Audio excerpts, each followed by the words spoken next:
And right now, Dale, you're in my upper left. Dale Cohen, how are you doing, and how's everything going? I'm doing great. I'm getting a little more work, so that's good. I keep, I miss work, so it's good to be busy. Yeah. Yes, yes, it is good. And then Laura, how are you doing, Laura Snow? I'm doing good. And now y'all are ahead of us in rain because we've only had about 2.5 inches. We are Okay. also in Collin County, but we're also in Richardson, Yeah. which is, but. Well, it was good to see it, and that's still a lot of rain. That's really good. And Jerry Baker, how are you doing? I am doing just fine, thank you. And I am incredibly thankful for all of the support and the food, and I could feel the prayers. And so thank y'all so much. This is the best class. Thank you very much. Mary, you look back to your regular self. How are you feeling? Good. Okay. Thank you, Diana. Yeah, you look great. You look great. Terry Wade, how are you doing? Oh, we're doing fine. Good. Just staying busy. Jim's continuing to heal, I trust. Oh, yes. Good. We just feel very fortunate that he's doing so well. Morning, Robert. There's Robert. Okay, there we go, Robert. Okay, and then Joyce, how are you and Ken doing? I'm doing fine. Ken has an appointment tomorrow with a different orthopedic surgeon, and he just got another MRI on his back, and he's going to, we'll find out what this shows. So he's just in constant pain. Oh. So Sorry. Back pain is the worst. Did he have the surgery, or was he still waiting for that? No, it's kind of a long story. When he went to a different orthopedic doctor, he had a new MRI, and they said they didn't see a thing. But before that, they saw a herniated disc, and he said sometimes they repair themselves, which I don't know, but he got an injection and he's still in pain, so he's seeing someone different. Well, okay. I hope he gets better. Keep us posted on that. And then Bert, how are you and Diana doing? We're doing great. It was a blessing this week. I got to be a musician again. Louisville Symphony, and which will be live streamed today at 3. And that's my last gig until 2021. Wow. But it felt great to be myself again for the week. It was, that was great. And Diana's doing well. They've got their system school set up. She'll be wearing a mask and a shield and for the kids. But I don't know how she's going to keep those 4th graders from playing with their masks. I've had a feeling that like one of the kids will go to school with a green mask, come home with a red one and say, "Oh, I traded." Yeah. Yes. But she's doing great. She's doing great. Well, that's great. That's great. And Carolyn, You lost your yarmulke. How did you convert back to Christianity again? Yeah, I did. Yeah. Yeah, they got it all. Thank goodness. Good. That's it. That's great. Carolyn Strickland, how are you doing? Oh, I'm doing great. You all are a great bunch to keep everybody laughing. That's the important thing. and keep praying for the things that are happening in our country. Oh boy. I know. Into that. That's so true. Well, 2 hurricanes. We when do you- missed them. Yeah. When do you head for Arkansas? Probably Tuesday morning. Tuesday morning. Okay. All right. Well, safe travels on that one. And Diana Early, how are you doing? This week was much less busy. I had just randomly a ton of cancellations, but it was, I realized how stressed I was last weekend just because of kind of overflow from work last week. So I had a little time this week to come down. So grateful for that. And my parents, some of y'all saw, had their 55th wedding anniversary Friday. So Yes. yeah. That is great. That is wonderful. Travis and Patty, how are you guys doing? Hanging in We're there. good. Yeah, everything's going well. That's wonderful. That is wonderful. Now, Kay and Jim, how about you? We're doing great. Good. Jim, you okay? Well, great. Guess so. It's good to see you both. Linda Gelser, how are you doing? I'm doing well. It was a pretty busy week this week. I don't really know why at work, but it seemed to be pretty busy. Still just trying to get people to donate convalescent plasma if they've survived COVID-19. So doctors are really using that heavily to try Is to that treat effective? Is that really effective? The doctors believe in it? You know, the studies have not been done well to get the effectiveness just because of the way things have happened. You know, they were throwing everything at once at this virus. So I can't say that we've had enough, you know, isolation of, you know, let's try this, then this, and have controlled trials. But many of them believe strongly that it helps their patients. And I think the biggest difference is early on, they were only supposed to use it for very critically ill patients, like the ones on the ventilators. But then they've now been given, you know, release to give it to pretty much anyone who's a hospitalized patient. So they're giving it much earlier. And I believe personally that that's probably helping because That's people good. still have enough strength to fight the disease on their own. And now you're giving their antibodies a boost to fight it. That's good to hear. Wait, what are you talking about? Hydroxychloroquine? No. Talking about convalescent plasma. So the Talking plasma about Clorox, please. Okay. people was who a good one, survived, yeah.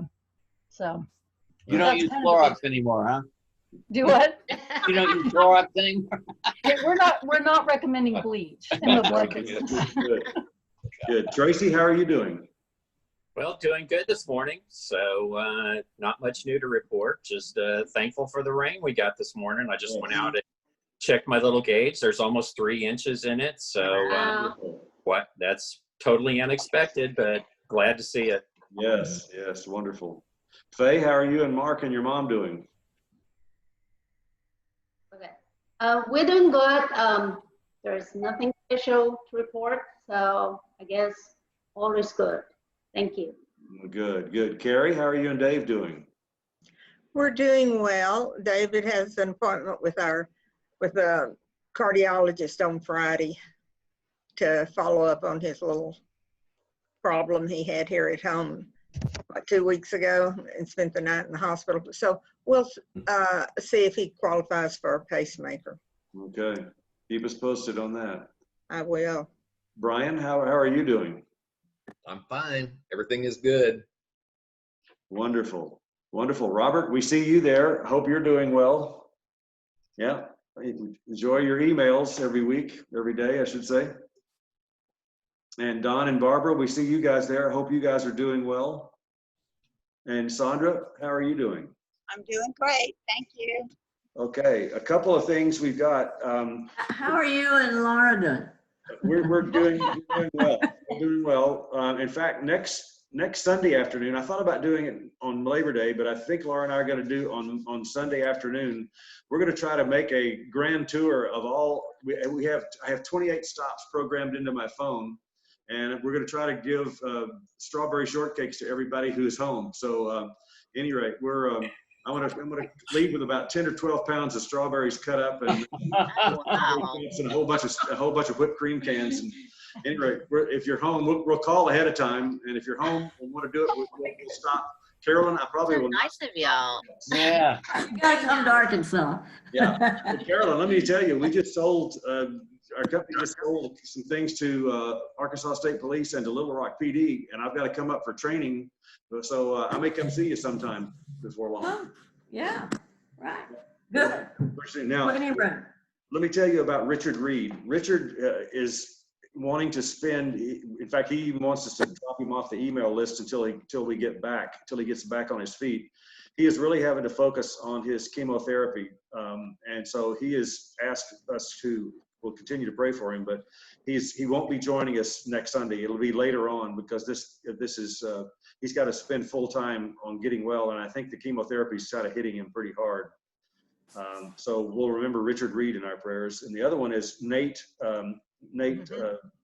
His mother-in-law, Pam Hall, is having a mammogram in September to check a couple of lumps out. And Nate is a little bit worried right now, but that should happen in September. What about that guy, Andy Bell, who's going to have lung surgery?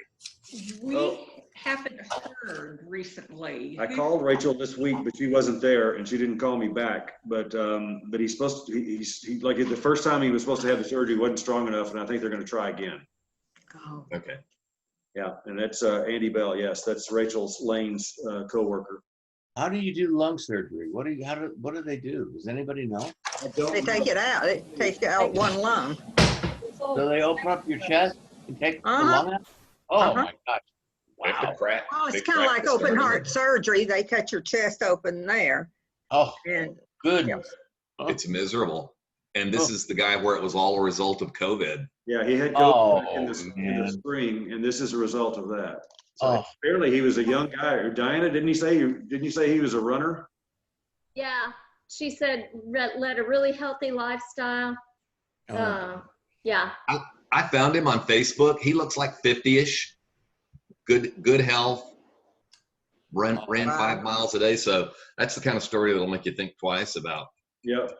Well, I read just this week, there was an article that came out that was talking about how men were at so much higher risk than women. Yeah, apparently. But they were saying that, people who exercise appear to have some kind of extra, protection. And, you look at things like that and you say, well, it's a virus. It's not going to do what we tell it to do, apparently. Right. Does anybody else have anything else to say? If not, I'm going to mute everyone. We'll turn it over to Terry, and then unmute yourself when it's time to talk.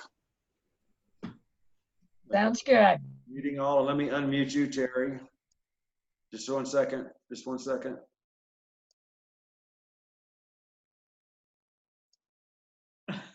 We're either unmuting each other together or something. So, Terry, there we go. Well, there you went for a second.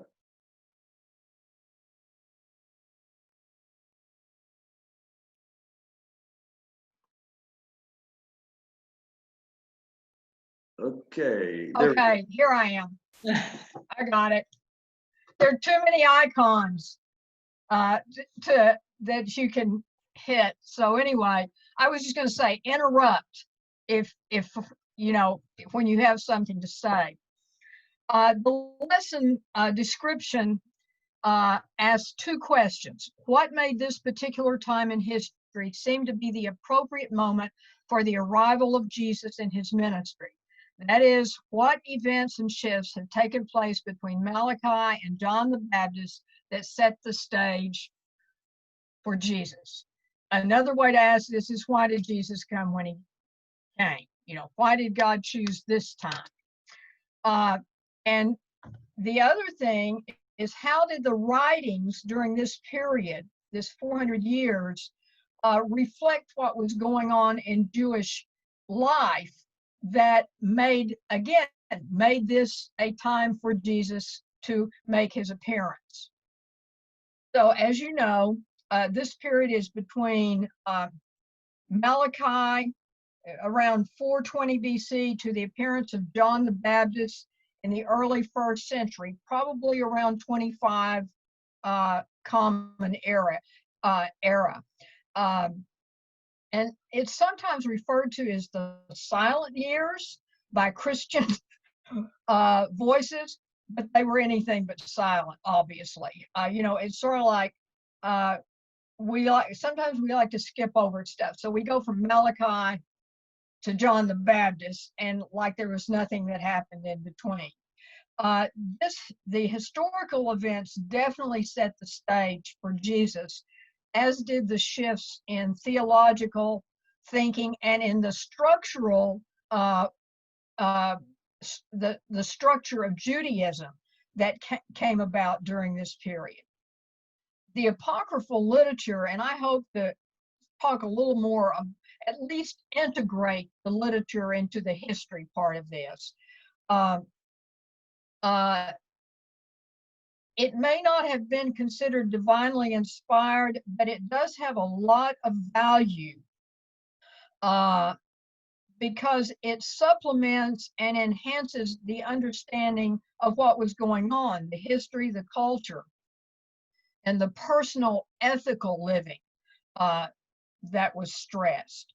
Now, all of these books in the Apocrypha were edited or written during these 400 years, mostly the last 250 to 300 years of this time period. The major languages were Arabic, Hebrew, and Greek. Now, the apocryphal literature, apocrypha means hidden. And apparently there are 2 or 3 different reasons for this, but this one seemed about as good as any, is they were considered very good for personal, private study, but they were not canon quality, which means divinely inspired. So, and they were mostly used by church leaders. And as we know, when the canon got put together for our Bible, they were included in the Catholic Bible, but not in the Protestant Bible, probably because they were included in the Catholic Bible. You know how the competition that went on. Some of these books can seem very nationalistic, like Esther and the Maccabean chapters, but most of them are focused on wisdom and piety and living righteously. So that's an important thing to remember when we talk, and I'll refer back to it when we get into what is actually happening in Judaism, this stress on piety and righteousness. Terry, Yes. this is one Yes. thing that I had read during this time, and perhaps one of the other residents talked to about this one time. This was when, they had been through all of these up and downs. If they went away from God, they got captured, they went into, something bad happened, and they kept repenting. This is, I understand, the time that the Pharisees started writing down laws so it would make it easier for people to understand what to do. And it started off as a very good thing, but then turned into the law became more important than God later on. So, but yeah, and I'm going to address that a little bit, but it's very much, it was a way, and part of this is because of all the Jews in exile, or all the Jews who did not go home from exile, that spread out across the Middle East and all along Southern Europe and Northern Africa. So that was and the Pharisee influence develops during this time because of the synagogue. So I'll talk a little bit about that.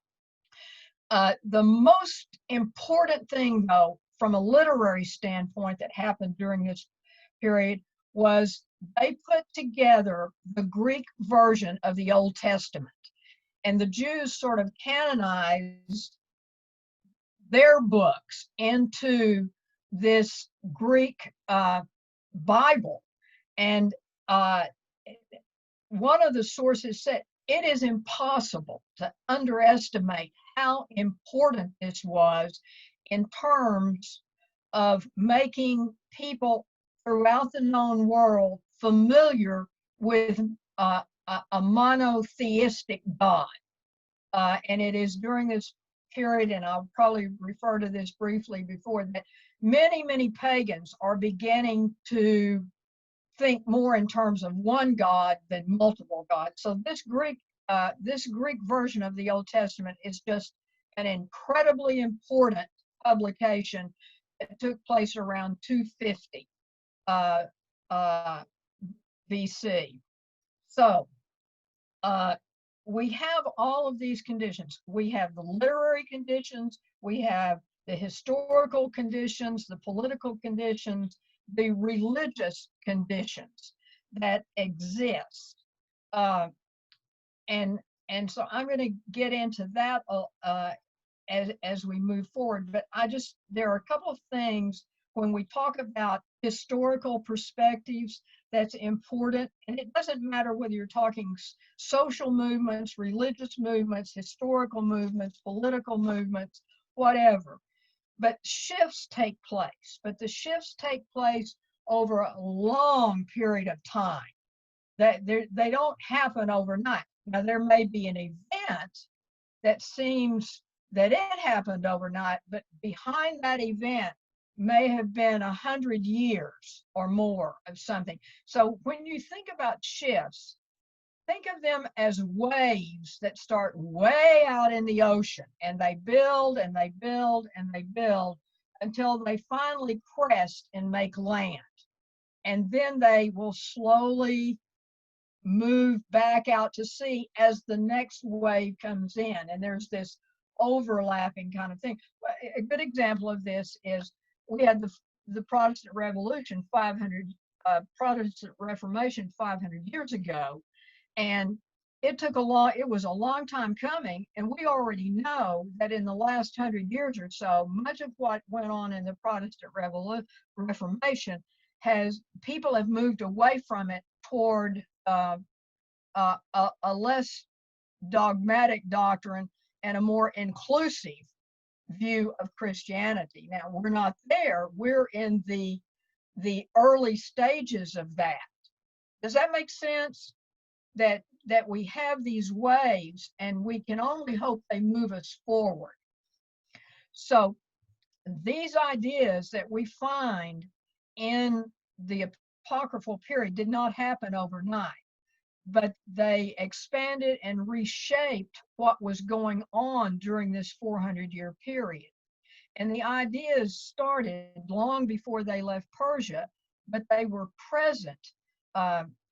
Karen Armstrong, in her book, The Great Transformation, suggests that at least 3 ideas were being developed 100 or so years before, 200 years before all of this began to happen. One of them was the idea of empathy, putting yourself in somebody else's place, being kinder to people. And the golden rule was very much a part of this. You had 4 groups that she talks about: the people of India, the Jews, the Greeks, and the Chinese. These things were kind of going on in all 4 of those cultures separately because of the violence of their societies. But anyway, so you also had the idea of empire coming to the front. Now, there had been conquests by Assyrians, by Babylonians, by Persians, and they certainly controlled large amounts of territory. But it's not until we get to the Greeks and the Romans and they decide they're going to conquer the whole world, and the empire will be unlimited. So these are some of the ideas that were present. Empathy, the golden rule, and empire were all coming to a firmer ground when the Jews are allowed to leave Persia and go back to the homeland. But of course, what we know is that not all of them went home. So when they left Persia in 538, they settled in many parts of the known world at that time. And then in 331, the Greeks defeat the Persians. And we began to see this idea of empire, of taking in everybody. And the thing about Philip and Alexander the Great is they were determined to turn the world to Greek. But they offered a high degree of freedom. They would even offer Greek citizenship to non-Greeks. And they established the Greek language, the Greek culture, and they established trade routes and commerce everywhere that they could.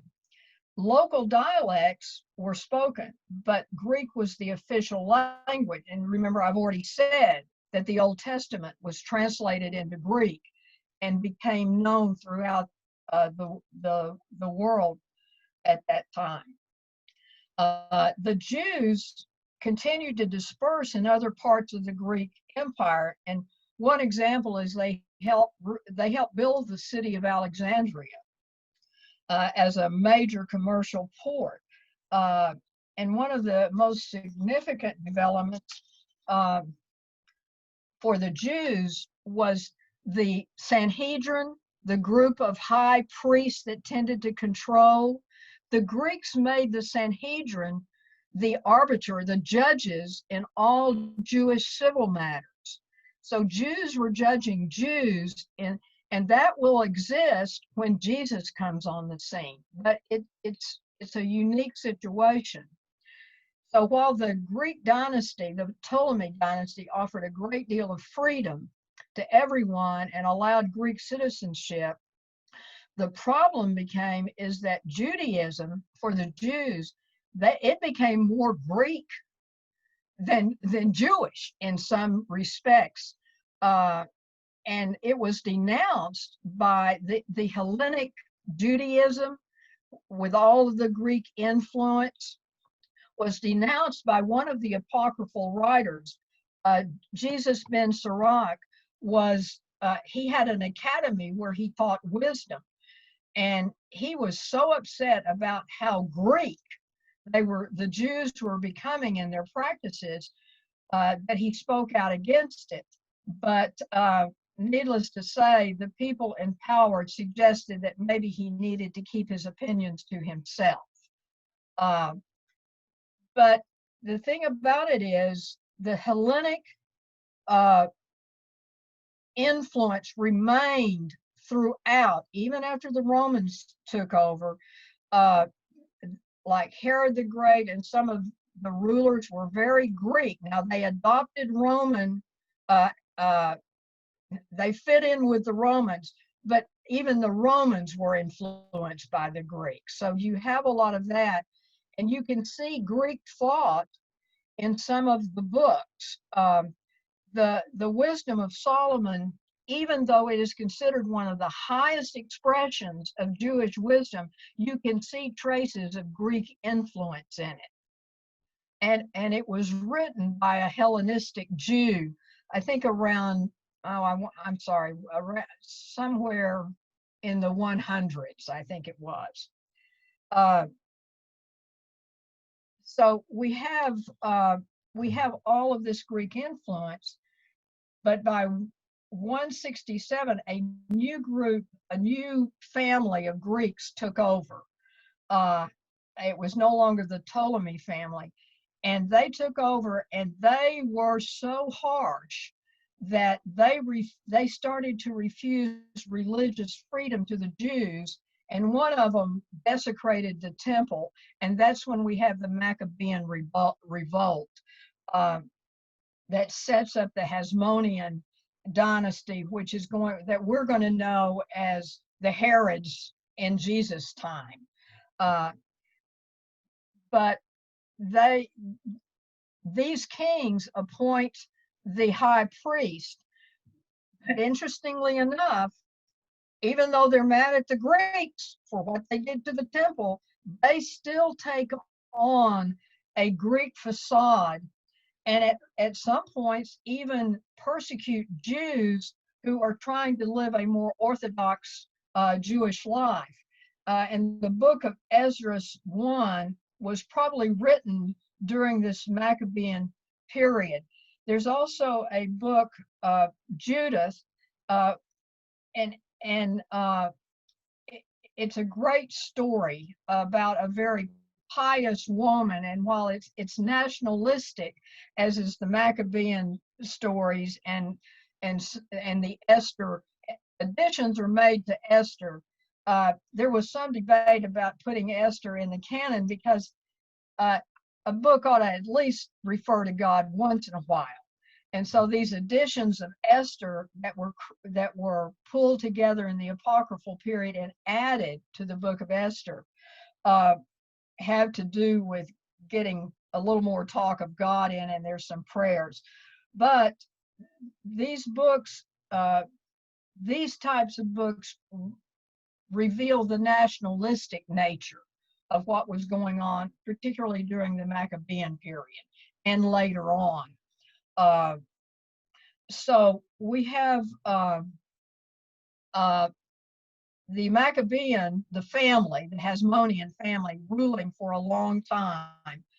And Herod the Great, as we come into Jesus' time, is going to marry one of the daughters, and become Herod, and he's going to become Herod the Great because of all the building that he does and some of the other stuff that he does.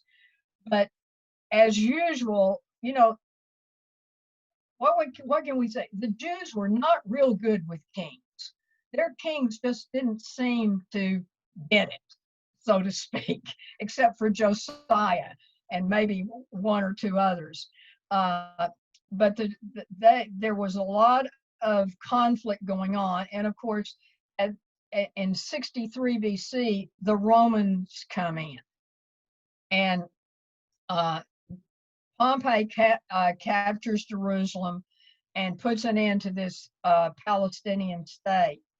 And Rome took over appointing the high priests that served in the temple and the Sanhedrin. Now, the interesting thing about the Sanhedrin, depending on whether the Pharisees or the Sadducees were sort of, depending on the ruler, sometimes the Sanhedrin was more Pharisee and sometimes it was more Sadducee. But at the time of Jesus, you know, there were both there. So it appears that there were quite a few Pharisees in the Sanhedrin at this time. But the high priest had to juggle the religious, the cultural, and the civil interests of Jerusalem. And being aware of the political interests of Rome, because that's who they, in essence, served. One of the interesting things about Rome, though, is like the Greeks, it would grant citizenship to non-Romans. For instance, we know that Paul was a Roman citizen. 100 years before Paul was born, the Roman governor gave citizenship to all the people of Tarsus. And I don't know how much you know about Tarsus, but it was a university city. Now, we don't know if Paul went to the university, but Rome was full of university educated people from Tarsus running the Roman government or helping to run the Roman government. So the fact that you could get Roman citizenship in a variety of ways.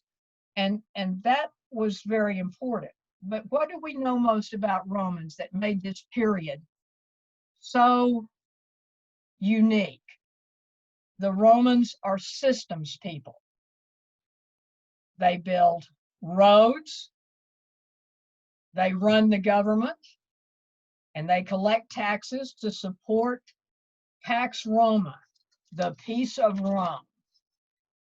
There is very little conflict. They have a simple message. You behave, we'll leave you to your way of life. You cause trouble, you're in trouble. So the local religious and secular leaders of Judea and the higher ups, the wealthy, tended to buy into Roman rule because it was in their best interest not to upset the Romans. On the other hand, you had someone like John the Baptist and this obscure rabbi from Galilee called Jesus, who had kind of a noisy following. That was potential trouble for the Jewish leaders because it meant trouble with Rome. And I don't know how many of you know this, but Galilee, there's a lot of talk about Jesus being from Galilee. There are references to that. Galilee was the hot spot for the anti-Roman activity. So you get a rabbi, a teacher coming out of Galilee, and his message, you know, what are the authorities going to think? Well, he's from rebel territory. He must be a rebel. So you know, we have these conditions, and yet it is going to be Pax Roma and Roman roads that allow Paul and others to carry the gospel throughout the empire. Now, another thing that happened, and Dennis alluded to this about the Pharisees, was during these 400 years, and with Jews spread all over the place, and even it not being that easy to get into Jerusalem to the temple, probably the most significant thing that happened here was the development of the synagogue system as a substitute for the temple. Basically, the synagogue was anywhere people had the Torah. If you could carry the Torah, then you could set up a center of worship for people. And you had mostly Pharisees being in charge because the Sadducees were centered in Jerusalem. They were the temple priests for the most part. And they came from very wealthy families in Jerusalem. But during this time period, because it was hard to get to the temple to do all these rituals and sacrifices, the emphasis shifted to personal piety, and it became an acceptable substitute for the sacrifice. Now, in the apocryphal literature, Tobit is a prime example of personal piety, where he gives up everything to help someone, and he's punished for helping them, but he sticks to his commitment. And he is a prime example. If you were going to read one of the books of the Apocrypha, Tobit would be one of the books that you would want to look at.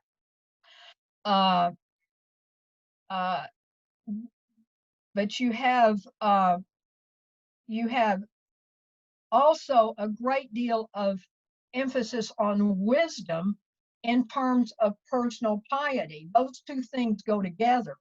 And so you have books like Sirach. I mentioned he was a teacher of wisdom, and he decided to write everything down in about 180, and then his grandson translated it into Greek in about 132. I've mentioned the Wisdom of Solomon that was written by a Hellenic Jew, but you have that. And all of these deal with righteousness and kindness and how you treat your neighbor. The prayer of Manasseh is another one. And there's the song or prayer of 3 young men are all here, and they all emphasize living righteously according to God's rules. But as Dennis said, we had Pharisees, and as always, they have a little Baptist in them. So while they were all Pharisees, there were 2 groups, and there were all these laws that they had come up with to try to make pious living easier. But as Dennis said, the law took over, and it wasn't the spirit of the law. It was just whether or not you did the law, I guess to say.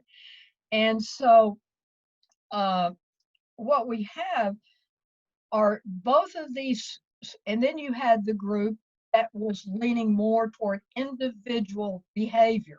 And that's really what so much of this literature, the personal piety literature and the wisdom literature is saying. It does address the nation, the wisdom literature sometimes, but mostly it's talking about how individuals are to live, how God wants them to live.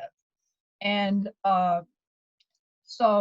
but the Pharisees were split into 2 groups, and there was, of course, the group that leaned on the law, the 600 and something laws that they had developed. And we know that while Jesus sometimes railed against the Pharisees, his teachings often agreed with one of the groups of Pharisees. And what you had were the Pharisees that were the laws, and then the Pharisees that taught basically the golden rule. Hillel was one of the teachers. I mentioned him the last time I taught this lesson. Shamu was head of a school for the Pharisees that focused on law. Hillel was a head of a school that focused on righteous living, pious living. And when asked, he said, that which is hateful to you, do not do to someone else, which is basically another version of the golden rule. And Hillel's take was all of that other stuff is commentary. It's like, how does God want us to live? And of course, we know Jesus got this down to honor God and love your neighbor. So you do have these two people working back and forth, but we know which group of Pharisees Jesus would have identified with Jesus and what he taught. So this 400 years of silence is going to end with a whole with Jesus coming on the scene, and then a whole new religious movement being birthed in his name. The Jewish people were in a state of conflict within their own religious and political culture. And of course, we're hoping for a Messiah to put things right. But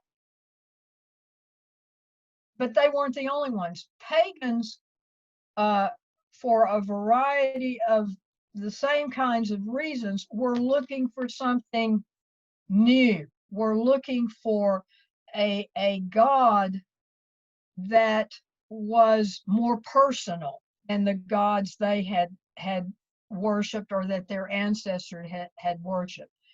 So this period set the stage for Jesus, and it had a profound impact in preparing the Jewish people and other people for Jesus. And so we have, in a sense, almost everybody being primed and ready for the idea of a Messiah.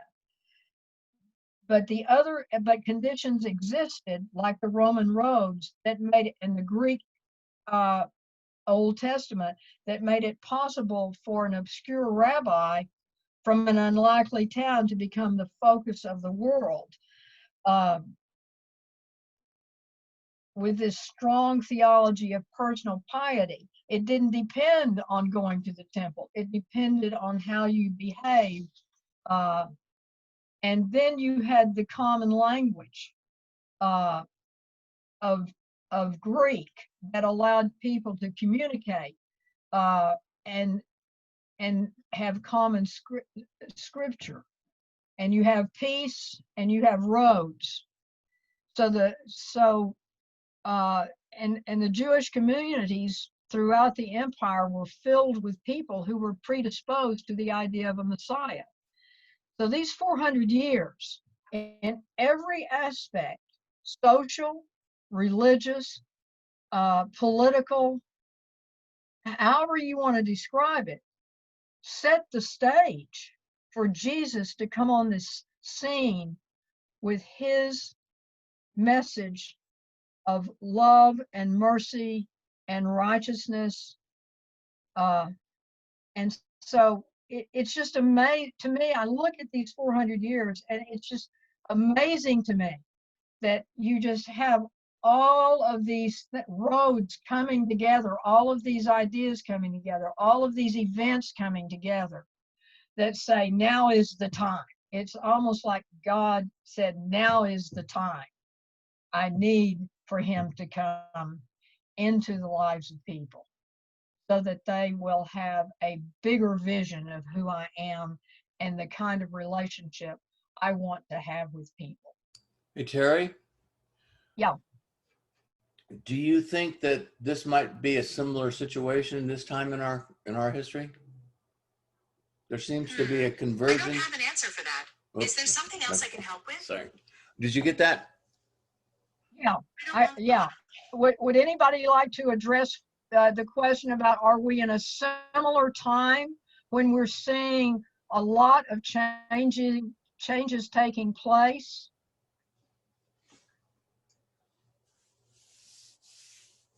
Well, I will tell you that if you, and I have not read a lot of her, but I've read about her. It's Phyllis Tickle, and talks about transformations that take place in religion over 500 years.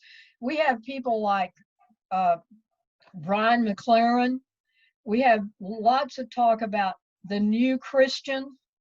We have lots of people seeking, but they're not content with the old formulas, you know, of go to church on Sunday.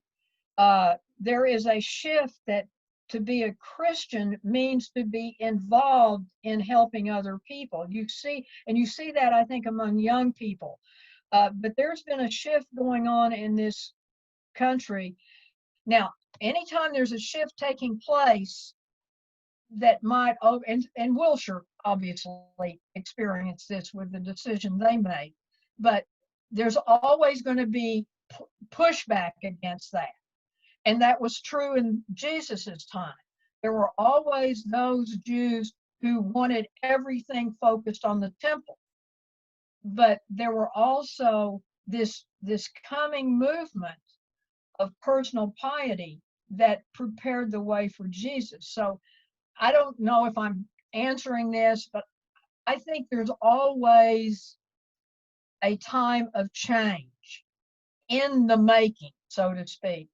Walter Brueggemann talks about how we get kind of oriented towards something, we get comfortable towards something, but then things are going to happen and we experience disorientation.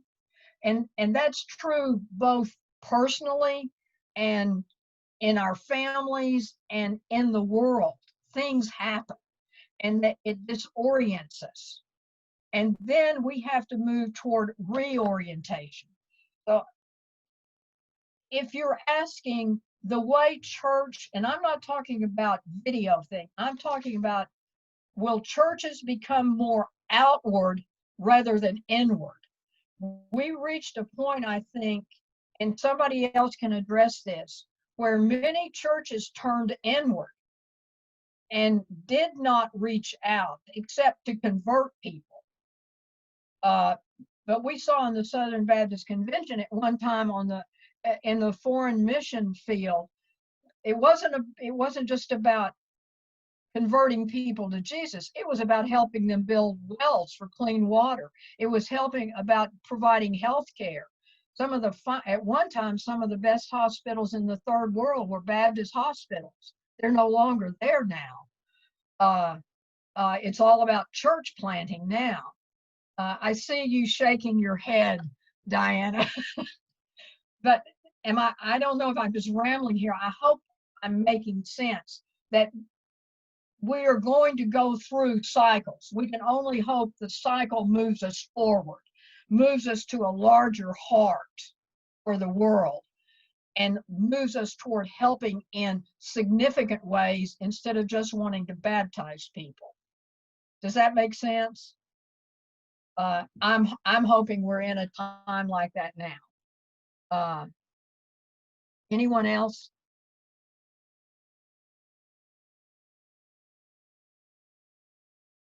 Dennis? Yeah, one thing I thought about, it seems to me this makes me feel a little sorry for the Pharisees. They started off good, but then they kind of lost their way. But, you know, they started off with the right goals, you know, it sounds like, to help Yeah, absolutely. And realize what to do so we don't fall in the ditch again. So Well, unfortunately, the Pharisees, as a former teacher, I can tell you that because of a lot of outside things that happen, and I'll give you one of the most outrageous one. I taught in a school that we had a laundry list of do nots, and one of them was do not spit on the wall. Now, that rule ended up there because some kid had spit on the wall, and when there was some question of disciplining him, giving him, putting him in B hall for an hour or whatever, his parents complained and said, "You don't have anything that says he cannot spit on the wall." So you end up with 613 rules because somebody wants to nitpick what it means about who's your neighbor, instead of your neighbor is whoever needs your help. There's a story I read when we lived in Arlington, and I think I wouldn't swear up to this, but I think it was about the father of one of our Black politicians in Arlington. They were talking, and his father, on Sunday morning, a neighbor had trouble with his roof or something at the house. Something had gone wrong. And so his father was at the neighbor's house helping him fix whatever this problem was. And some people walked by from their church, going to church, and said to them, "You're supposed to be in church." And this fella said to them, "I'm helping my neighbor. I am in church." And I think that's what that personal piety that came about at that time was. But we get caught up, as you say, Dennis, in people get caught up in the rules. Y'all all grew up with them. I mean, think of the rules some of you grew up with. I couldn't go to the movie on Sunday afternoon. Most Baptists I've ever met weren't supposed to dance. Now, for some reason in my hometown, that was not a problem. Every Baptist kid danced, and I still haven't figured out why that happened in Hugo, Oklahoma, when, most of the people I went to school with at OBU thought dancing was one step away from the devil, Terry, we're still trying to figure out in my family how come my mother, who was a Baptist preacher's daughter, could do the jitterbug so well.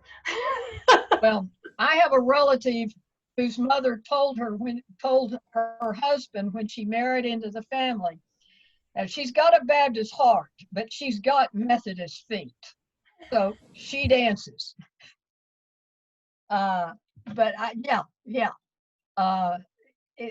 It's unfortunately the tragedy of this is how the people, the Pharisees among us,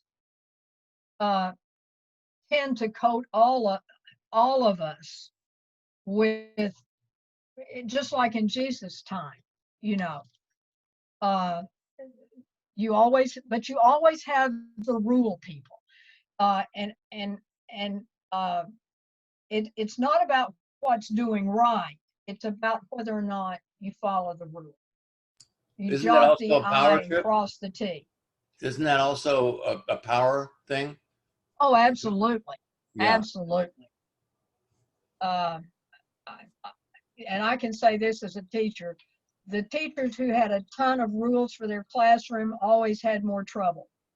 The teachers who had maybe 2 or 3 rules, like be prepared and treat each other the way you want to be treated, it's amazing how few discipline problems you have, especially if the teacher abides by those rules also.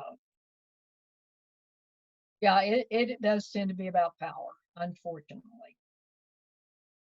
I think my time's up, y'all. Y'all, thank you for your input. Well, thank you, Terry. We appreciate it.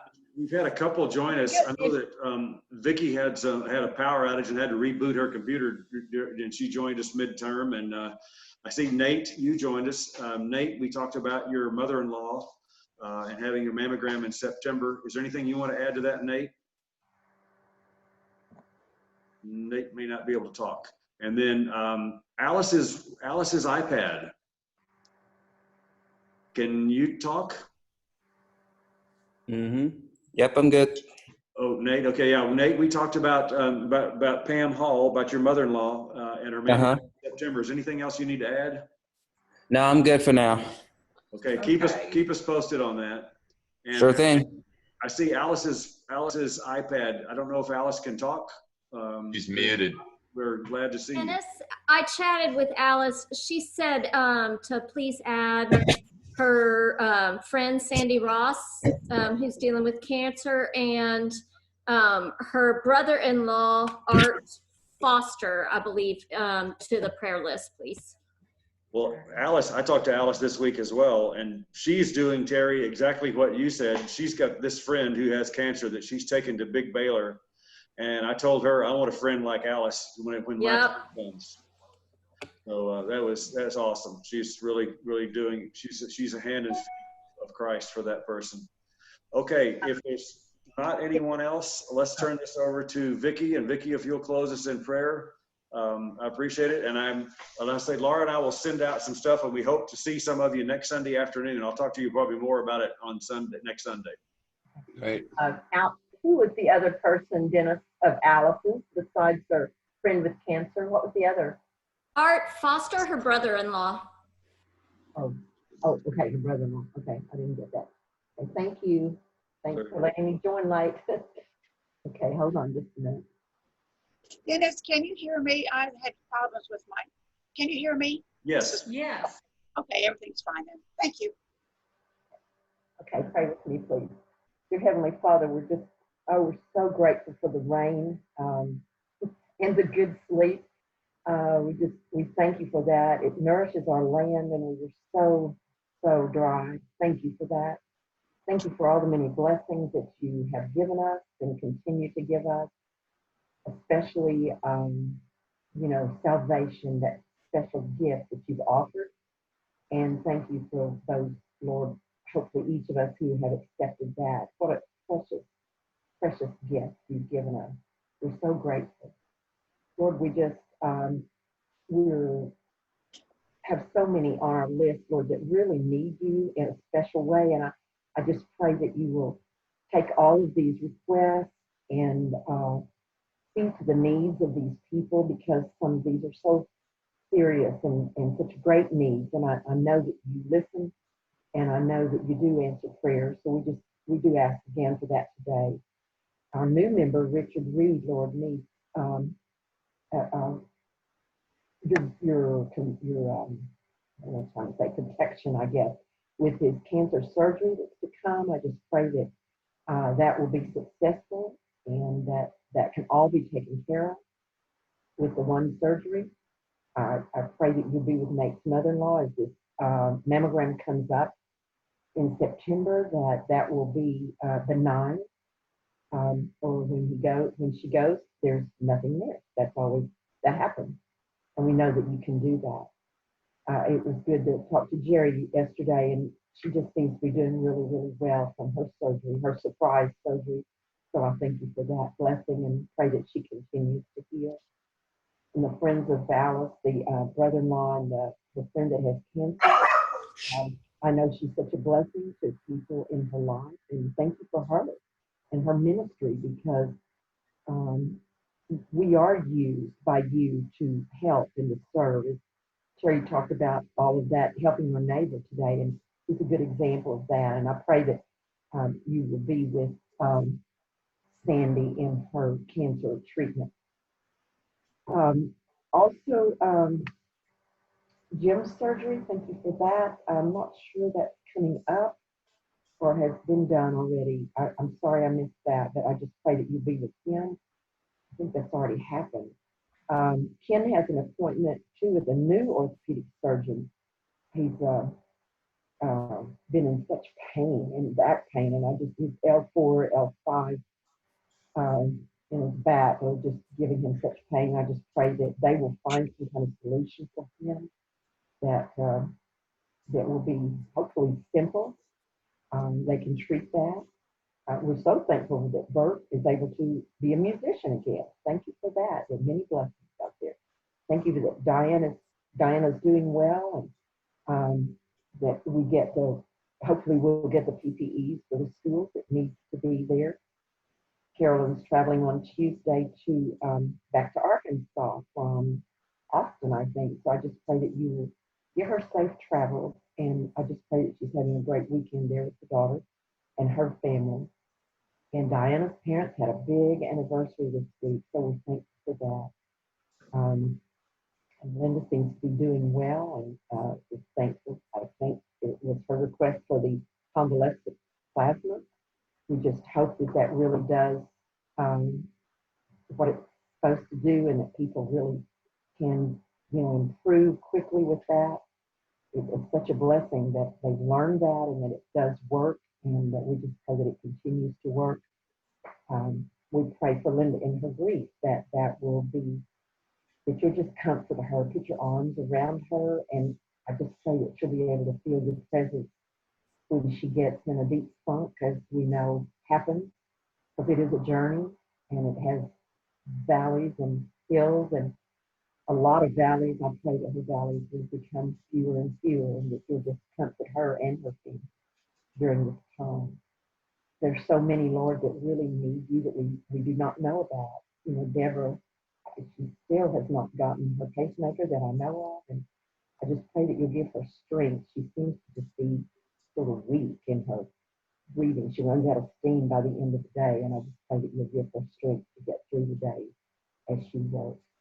Be with all of our healthcare workers, and oh my goodness, be with our teachers and administrators and parents and students, because all of those, and the workers, the cafeteria workers, when they do get back together, and janitors and all those people that are cleaning and trying to get things ready when they do get together, not just virtually, but I just pray that you'll give them patience, give them wisdom in knowing how to deal with this. And I pray that you will ease this anxiety that each of those or all of those groups have, because, as we have teacher friends and we have grandchildren or children that are in those fields, it's just difficult. It's just so difficult. Like those of us who've taught have no idea what those that are teaching now have to deal with. It's a whole new world. I just pray that you will just help them through these times in the next few months. And I pray that this virus will go away, Lord. I know that it runs its course, and I just pray that you will diminish those numbers all over the country and all over the world, Lord. We're tired of it. We're ready to be out, to see our people and our friends, and to live a normal life again, if that ever happens. So thank you for what we have now, then, that we're healthy mostly and as a group. And thank you for Dennis and Laura for leading and guiding us and making sure we're together.